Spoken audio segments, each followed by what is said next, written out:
ربنا يخلي بابا ابو يوسف، هو اللي مأكلنا، هو اللي مشربنا، هو اللي معززنا، هو اللي بيصرف علينا، هو اللي جاب لنا الفاكهه، هو اللي جاب لنا البيبس.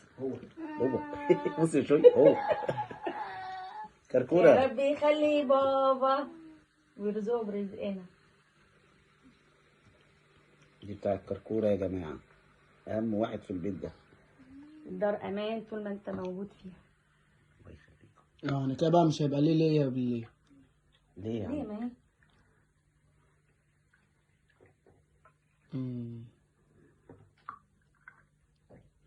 هي ننزل نجيب واحدة كمان. اهو ما هو وهي. وبعدين انت انت بتذاكر هتضرب تشرب دي. قهوه، ما تشربش بس. الاتنين.